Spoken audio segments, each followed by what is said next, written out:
Hi, it's me again with Corel Draw Tips and Tricks, and I was watching a seminar today put on by the APA, hosted by Randy Allen, and I learned a little something I never had even thought about or looked at. But when I trace anything, I go to outline trace in Clipart, and I always get this.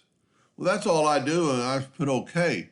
But if you don't like the way that looks, and for one reason it's cutting off that tip, you can look at it in a larger preview and then you could see things better. Like we got a little piece of gray right there, but I never knew that you could look at it in wireframe and it looks pretty good. Like we got a little hiccup right there, and of course that and a little hiccup right there, and we could try adding detail and see what happened, but then you just get a rougher image. So you're gonna wanna put that back and you get a pretty good smooth image. And also, if that didn't work, you could actually retrace it in a logo form. You know, here there's only two colors. We trace it in my normal clip art. There's four colors, which are going to be little parts of gray. So I'm going to say OK. And there's our trace version. And I'm going to left click, right click in red because I normally do that. And, you know, just identify those few little parts that were kind of like a hiccup. And like always, you have to click on it, go up to group and ungroup it before you can use your shape tool. And you could just start deleting nodes, and there's actually another set of nodes there, little line, and you know, in that short a time.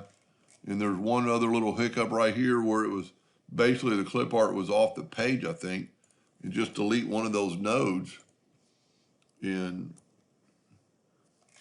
there was one more little I call hiccup, but you could see them. Much better in that wireframe mode. See, when you're only selecting those three, you can hit delete and it's going to just delete all of them.